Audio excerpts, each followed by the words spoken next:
Assalamualaikum warahmatullahi wabarakatuh. Kami dari kelompok pertama yang terdiri dari Atika Sihombing, Regina Septiani, dan Padli, yang dimana kami akan menjelaskan sedikit materi kami seputar sumber daya alam tak pulih, dan semoga apa yang kami sampaikan di sini dapat bermanfaat buat kita semua.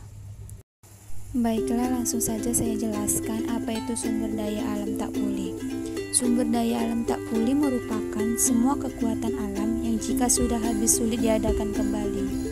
Contoh sumber daya alam tak pulih ialah minyak bumi, gas alam, batu bara, barang tambang mineral, dan barang tambang non-mineral.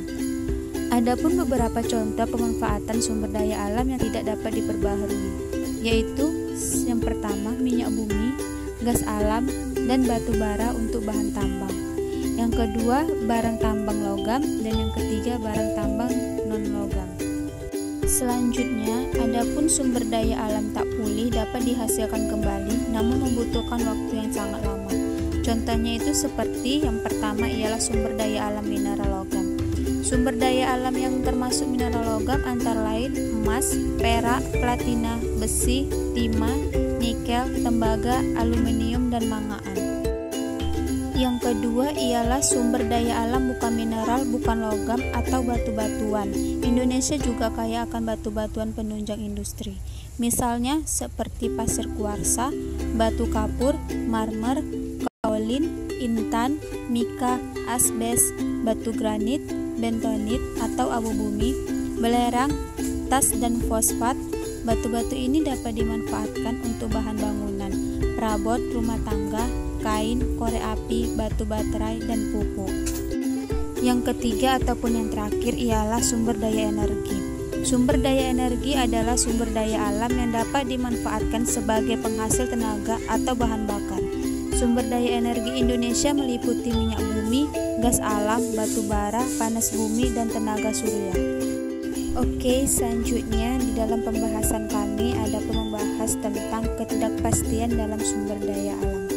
Ketidakpastian tentang saat terjadinya penggantian sumber daya alam dengan sumber daya alam pengganti yang harganya lebih murah akan menimbulkan risiko hilangnya pasar. Kalau dianggap pemilik sumber daya alam itu ingin memaksimumkan nilai sekarang dari sumber daya alam yang dimilikinya, maka ini berarti bahwa ia akan mempercepat pengambilan sumber daya alam yang dimilikinya.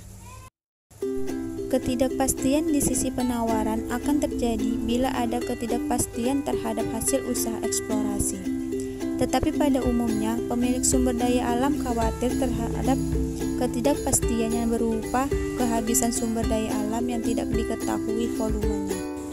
Pada umumnya, ketidakpastian di sini dicerminkan oleh tingkat bunga yang lebih tinggi. Semakin tinggi tingkat bunga, akan semakin tinggi pula tingkat kenaikan harga, dan dengan sendirinya semakin cepat pula tingkat pengambilan sumber daya alam itu. Selanjutnya, adapun ketidakpastian di pasar sumber daya alam. Ketidakpastian di pasar sumber daya alam tidak mudah untuk mengatakan apakah kepastian akan mempercepat atau memperlambat penggalian sumber daya alam. Karena ini semua tergantung pada sifat ketidakpastian itu sendiri. Ketidakstabilan di pasar sumber daya alam akan menyebabkan pengambilan sumber daya alam tidak efisien sifatnya.